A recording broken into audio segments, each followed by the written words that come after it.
Welcome to Dodgers Daily. I'm Casey Porter. I'm so glad that you decided to tune in. We have a very, very, very special guest tonight. Cole Duensing, right-handed pitcher in the Dodgers organization, joins Dodgers Daily. So, Cole, thank you so much for joining Dodgers Daily.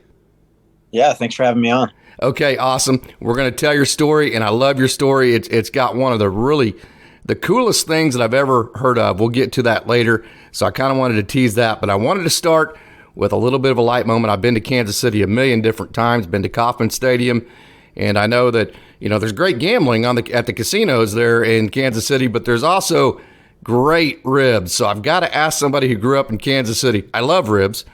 Where do I go? Where's the best place to get ribs in Kansas City? My personal opinion is, I always tell people, I just had my buddy come into town, and he asked me the same question, and I told him that if you want ribs, you want to go to Oklahoma Joe's, or they just rebranded to Kansas City Joe a couple of years ago. So if you want ribs, that's where I'd go. I think Q39 has the best brisket. And to be honest with you, they're both amazing, but if I had to pick one, I'm going to Q39 for the brisket for the rest of my life. And I love ribs. I just think the brisket's that good. Understood. Now, have you been to the original Oklahoma Joe's there in southern Oklahoma? Oh, that's not the one that I thought was the original. I thought you meant the original one to Kansas City. Oh, okay. Yeah. Okay. Yeah. So there's an Oklahoma Joe's in Kansas City? The original Oklahoma Joe's to Kansas City was in a gas station. Oh, okay. Okay. I did not know that. All right. Very cool. And they still have it, and it's still, it's not a gas station anymore, but they kept the building the same. So, yeah, it's cool. It's way older. Most of them are like pretty modern now, but the original is still in the gas station. Okay. So I'm 4.5 hours away from Kansas City where I sit. Gas is $3 and whatever a gallon. I'm getting ready to drop the $200 to make a trip to the gas station to get me some ribs. I like them that much. So you've convinced me. Hey, another really cool moment for you. Of course, Kauffman Stadium. What a wonderful place that is there in Kansas City to play. I can remember going and seeing George Brett, and of course UL Washington was huge for me because he was from Oklahoma, and he used that toothpick in his mouth, and so that was always really cool. And I knew those guys as far as getting to see them and watching them play. So Kauffman Stadium, what a place to play. Now, can you tell me, you went to Blue Valley Northwest High School, correct? Blue Valley Northwest. Don't get confused. Blue Valley North is the rival. Okay, so Blue Valley North is the big rival, correct? Correct. So your coaches, and we're going to get to your coaches in a minute, they set up a game at Kauffman Stadium for you two to play each other, correct? And you got to pitch it? Correct. Yeah, that's what it was, a deal where if both teams sold X amount of tickets, Royals tickets, that we would be able to play at the game. And so it was a whole ordeal. We had to do it, organize it months in advance. But we sold all the tickets, and I just happened to pitch the first conference game every week. We'd play Tuesday, Fridays, and then we'd have a non-conference on Saturday. And so I pretty much just pitched every Tuesday, but it did fall on my day.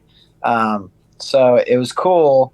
And when I was looking at the questions, I have a cool little side note story about that day. I got to hear it.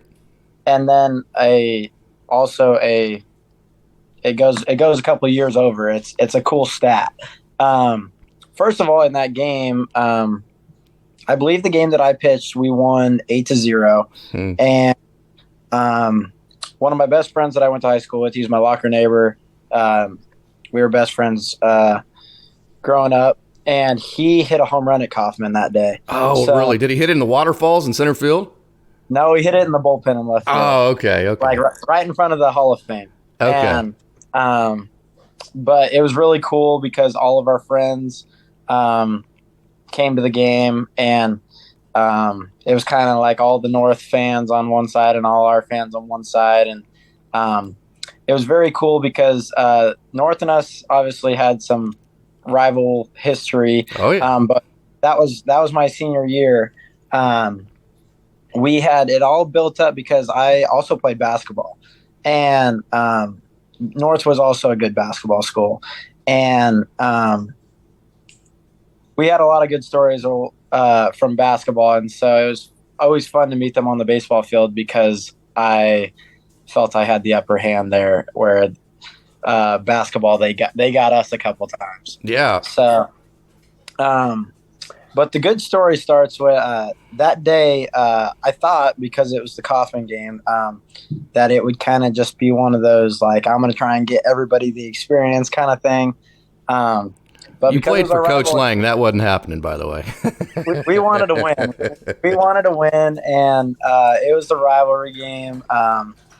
And so he let me throw that whole game, and so I threw the complete game that day. And then 2 years later at Kaufman. Now hold on, back up. You threw a complete game that day, correct? At Kaufman? I threw a complete game at Kaufman. We won 8-0. 2 years later, my brother is a senior, and he throws a complete game at Kaufman against. Oh, you got to be kidding me! So it's kind of one of those. So do you like compete with that, or are you like both like to have? I mean, like is like my game was better than yours, or how does that go? No, we just think it's cool that like the stat of just two brothers throwing complete game at Kaufman, like, oh wow, probably never happen again. So it's kind of our little claim to fame, looking back on it.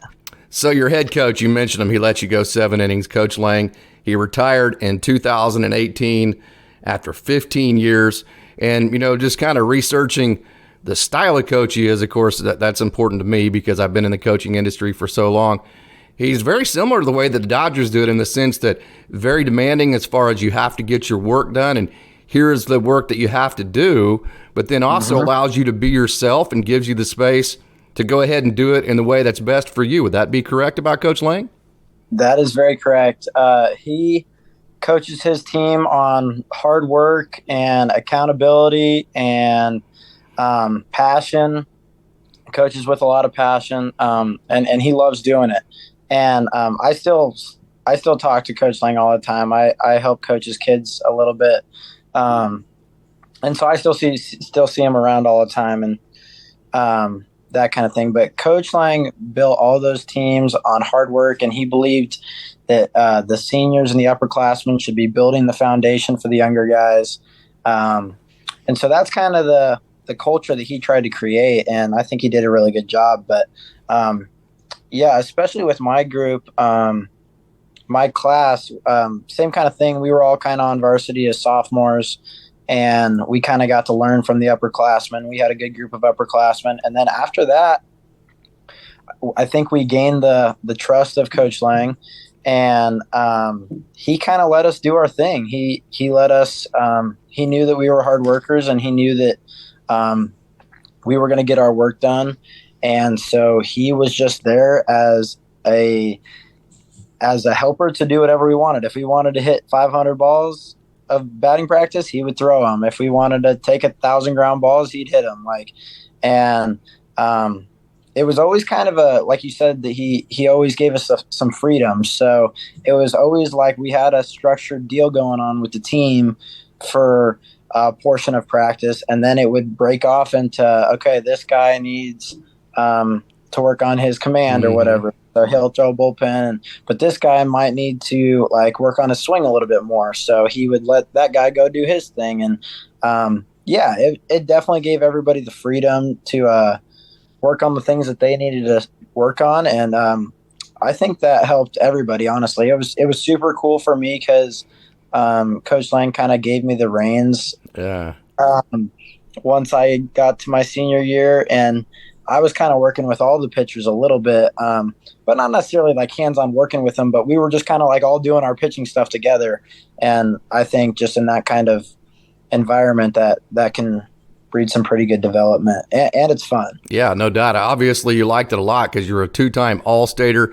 You got drafted in the 6th round of the 2016 draft, and this one's for me because I've grown up watching Kansas State. Oklahoma State has been in the same conference going back to the Big 8, now the Big 12 for a long time. So when I saw that you committed to K-State and then specifically to Brad Hill, you know, I have an admiration for him as a coach because just watching the job that he did at Kansas State, in my opinion, he is maybe the most undervalued, underappreciated college baseball coach that I have ever seen. The job he did was fantastic at K-State. So you committed to K-State. Of course, you didn't go there. When you get drafted in the 6th round, especially by the Angels, I know that's the crosstown rivals of the Dodgers, but it's a great organization. You got to go. So I know you went pro, but take us through, Brad Hill, that scenario at K-State, why you chose them, and then obviously the decision to turn pro.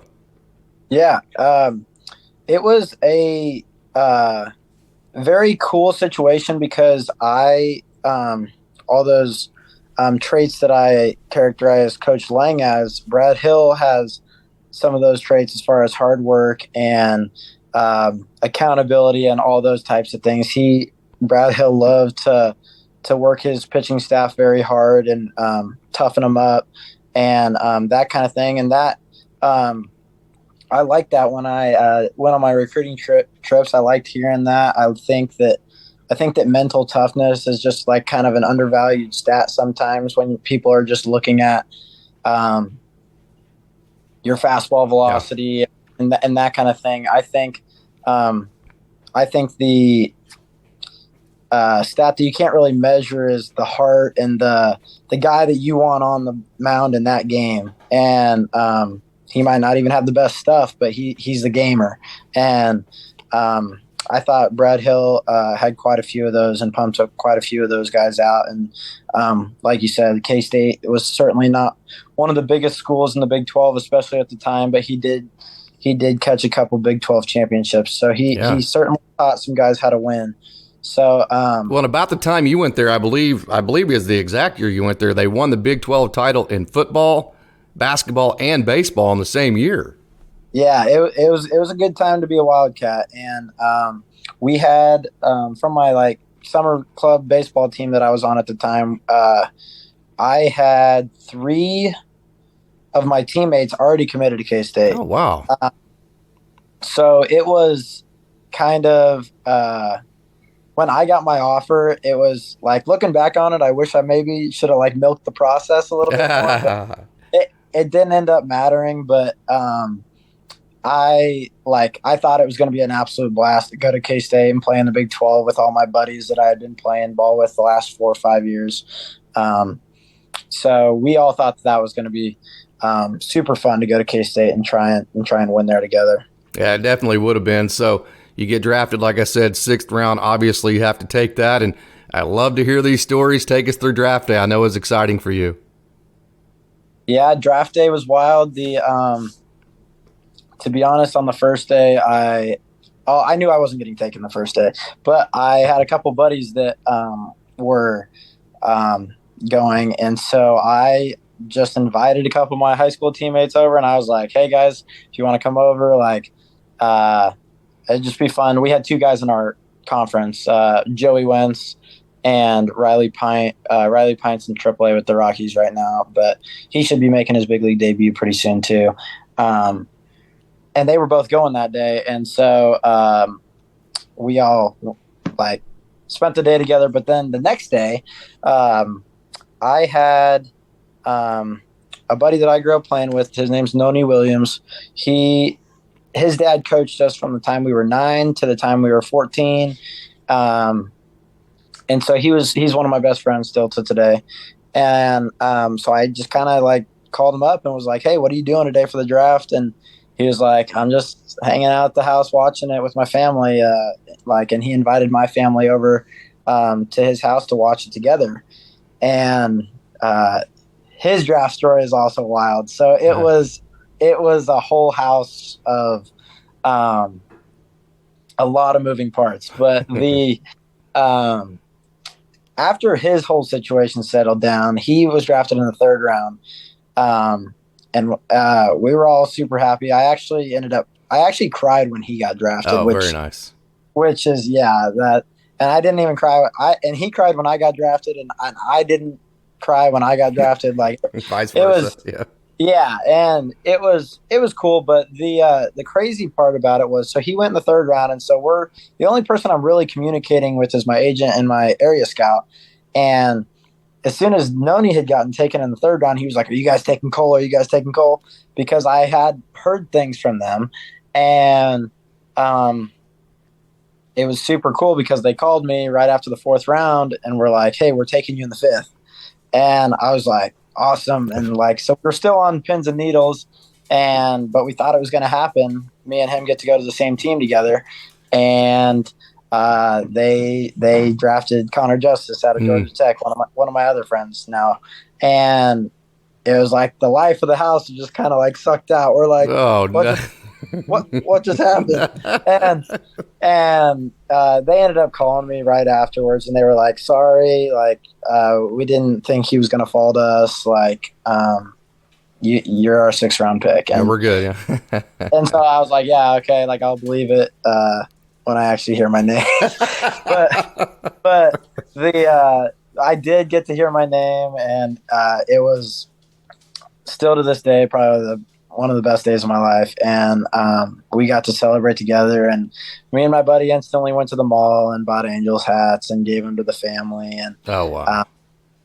but it was super cool. It was nice knowing, especially as 2 high school drafts, it was nice to get to go to Arizona with somebody I knew and knew very well, and had a roommate through the whole process. And that can be a little daunting for some high school drafts, I think, sometimes. So that was a luxury that I did have. Yep. So you're with the Angels from 2016 all the way to 2021. And what a really cool story that we're getting ready to tell here. It's not cool that you got released. That's obviously not cool by the Angels, but you get released in August of 2021, and it's like December, something like that, of the same year. A couple of months later, you haven't been picked up by anybody. You're still working out. And so you decide to take a video. Of course, you're lucky enough to have a facility that has a Rapsodo machine where you can measure everything and all of that. So you take a video and you put with the video a picture of all the Rapsodo measurables, and then you put it out on Twitter. Is that correct? That's correct. That is amazing. And then so you do that, and I believe like January or December, something like that, and literally less than a month later, the Dodgers are signing you. Is that correct? That is correct. There Wow. was a lot of moving parts in between those things. It was so basically I knew I needed to get a lot better when I got released, and some people don't even know this part of the story. When I got released, I went and played indie ball for the Kansas City Monarchs. I was there for the last 3 weeks of the season, and got to play with a lot of cool guys, got to play with some ex-big leaguers, learn some things. And in a really cool organization. For those that don't know, that's the Kansas City Monarchs were the old Negro League team in Kansas City way back when. So that's a really cool story in itself. It was, and that was actually the first year of the rebranding to be the Monarchs. They used to be the T-Bones, and we ended up winning the championship. So it was cool to be a part of it. But at the end of it, I only pitched twice. They kind of had a pretty core group of guys when I got there that were pitching mostly. They were doing most of the pitching in the bullpen, and it turned out that I ended up getting released from the indie ball team. So Oh my goodness. I got released from the Angels, and then 2 months later, I got released from the indie ball team, and it was kind of like it was like a shock a little bit. I knew that the Monarchs usually carried an older team with guys with higher experience than I had. But like you don't love to hear that. So Of course not. Yeah. That kind of gave me another reality check if I needed another one.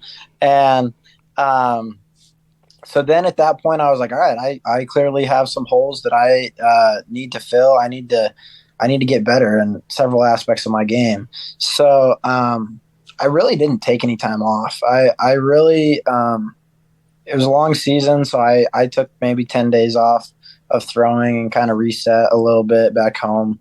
But I pretty much got going as soon as I could, because I knew that if I was going to get signed, I had to go to these workouts before spring training. So I wasn't trying to get ready for spring training. I was getting ready for Thanksgiving. Yeah. like I had to be ready. I had to be ready way before everybody else did. And so once I got thrown and everything, and the ball was coming out pretty good, I was um, got to the point where I was telling teams, I was like, please come watch me throw. And all the area scouts knew me from high school. Right. So a lot of them would come out and they were awesome. They were super cool. They all came and watched me throw, and several times, a lot of them. And I would schedule live ABs against a lot of the pro guys in town that were getting ready to go to spring training that wanted to see arms. And so I would throw to them and have all the scouts come and tell me what they thought. And I got a whole lot of, yeah, we like, it looks good, but Always wait like, for the but after that, right? yeah, they're like, it looks good, but Yeah. I don't know if we have room. And I was like, well, you can make room. Like if I was good enough, you could make room. And I was getting aggravated because I was throwing the ball as good as I had thrown it in my whole life. And it was like, I was frustrated because I was like, oh, why did they like the 21-year-old that's throwing 88, but they don't like the 23-year-old that's throwing harder, like way harder. And it didn't make sense to me. So that was a mental battle for me, was because I got to the point where I was contemplating like stopping. I was contemplating going and getting a real job. I can only imagine. Yeah. Because I was like, I don't know what to do. I'm throwing the ball better than I've ever thrown it in my life, and these guys aren't really pulling the. And you're kind of getting to that age to where you're like, man, I mean, I can't do this a whole lot longer without getting a full-time job, right? Exactly, and so that's kind of where my head was at, and so I ended up throwing for the Royals one day, and they liked what they saw, and they invited me to a workout in Arizona. And by this time I've done I'm throwing a live BP every week for somebody. Yeah. And so I've thrown 4 to 10 live BPs to probably 10, 15 different teams. And same thing from all of them. Looks good, man, but like, we might give you a call if somebody gets hurt in spring training. Yeah, they're basically just getting a free BP thrower out of you at that point, aren't they? Exactly. Yeah. Exactly. Like, oh, that sounds like you guys really love me. And but it was it's an opportunity, so I was going to hear him out. And so basically, I went and threw at that workout, and I threw really well. And I thought it was it. I thought I grew up a Royals fan, and I thought the Royals were going to be it. And for some reason, it just didn't get done. And that's when I kind of thought that was my last straw. I was like, spring training's in 3 weeks. They've already sent report dates out to everybody. Like, they're clearly not like really looking. And at least until like somebody gets hurt in spring training or something like that. And so I got invited to Florida for to do this workout at Eric Cressy's place. And to be honest with you, I was like, I'm not going. And somebody told me, they were like, dude, you should go. Like, there's going to be new eyes down there, like scouts that haven't seen you throw yet. Like, you should go. And I was like, dude, I just spent a lot of money to go fly down to Arizona and stay there for 2 days and fly back. And I can't keep flying around the country and not with no, like, with an open-ended thing. And so I told my dad about it, and my parents gratefully were like, if you can get yourself there, we'll get you back. And I was like, okay. And at that point, it was kind of like my last hurrah, getting there at least.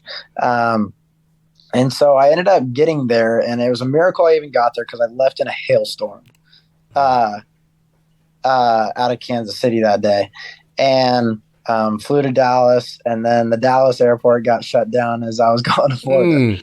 So it was a miracle that I even got there. But I went and slept on my buddy's air mattress the night before the workout. And, Cricked your neck, did all that, right?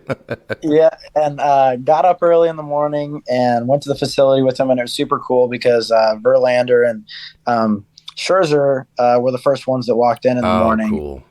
and so we were like, I was a little starstruck at the moment, but it was cool. I like hung out at the gym for that day and got to chit chat some of those guys up, and the workout wasn't until like 2 p.m.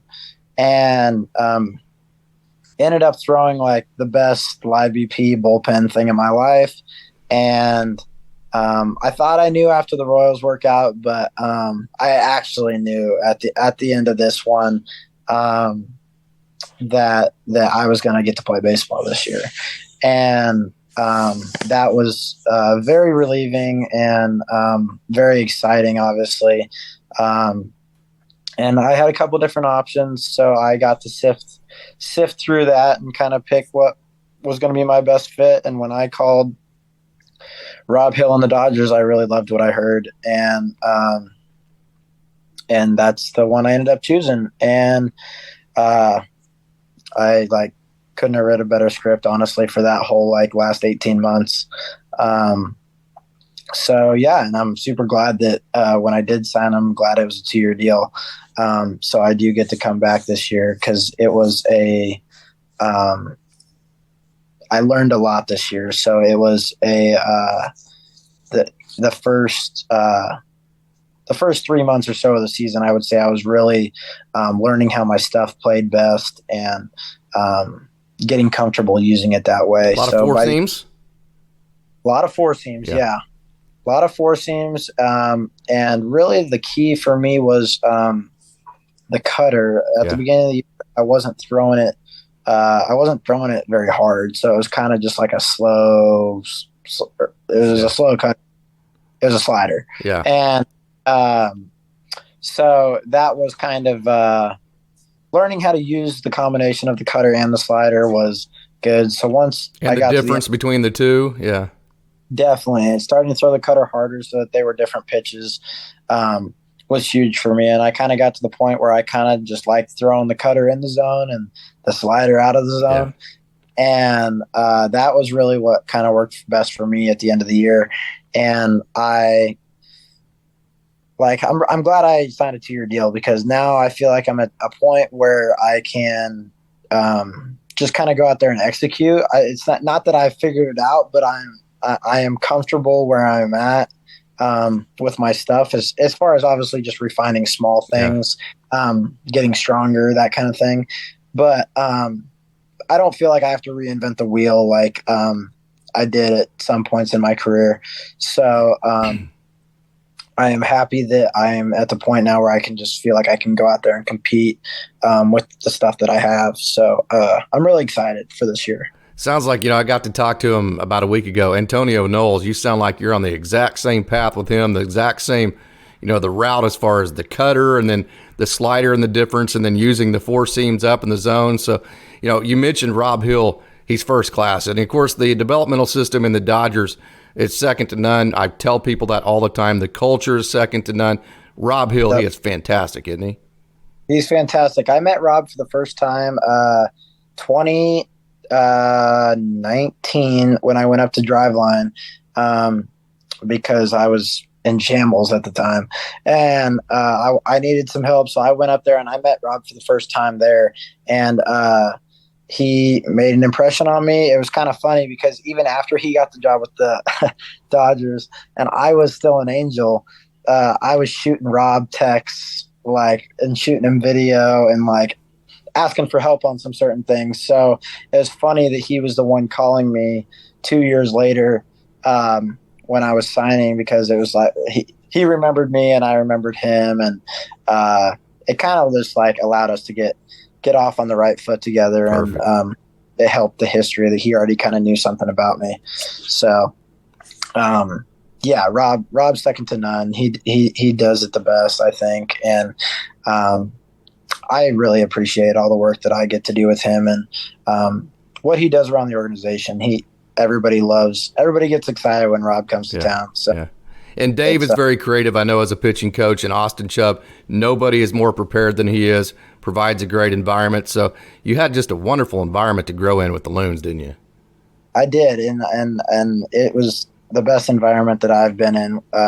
Just as you said, as an organization, top to bottom, all the things, just how people treat you, how well things are communicated from the training staff to the strength staff to the pitching staff. Like, it's all, nothing left out. And obviously the food's incredible. That was probably that's probably one of my favorite parts, like the change that I didn't really have before, but it was incredible. And I'm excited for this year. It was eye-opening to see how well things could be run. Well, man, you have a really awesome message to give to kids. I love to finish these conversations that I get to talk. I'm so privileged to get to talk to guys like you. And I like to share, your message and your story with some of the younger kids that want to become like Cole Duensing, because I think so many people just assume that guys like you, just everything always worked out and everything was always perfect. And, you're just living this life on the ivory tower. And when you hear the stories like this, you realize that's absolutely not the case. So you have an incredible story of perseverance. You probably should have quit, as you mentioned, 3 or 4, maybe 5 times. Probably the normal human being would have. You did not. And now look at where you're at this point. So what is your message for kids? Yeah, I am very fortunate. I'm lucky. God's blessed me through the whole situation. Really, what I tell people when they ask me about when I got released is, and I remember telling my dad this when I had to call my dad and tell him that I got released. I didn't feel any farther from the big leagues 10 minutes after I got released as I did 10 minutes before I got released, because I clearly wasn't good enough to be a big leaguer then. And I always said that if I am good enough to be a big leaguer, then I'll be there. So I just said, I'm not there yet, so I got to keep working. And when I get to that point, I'll be there. And I always believed that I knew I had the drive. I knew I had the passion to work hard enough to get there. And I believed that I had enough natural ability and talent to get there. So I always told myself it's not a matter of if. It's going to happen. It's just a matter of when. And I've kind of bought into that. I truly believe that. And even if I get to the big leagues this year, or if I get to the big leagues in 4 years, 5 years, I don't know when it's going to happen, but I believe that I'm going to be a big leaguer. And that's kind of what I've stuck to. And so I just encourage kids that, if you believe in something, who's anybody else to tell you they can't, or that you can't? Because I had quite a few people this year that passed on me for whatever reason, but they certainly weren't.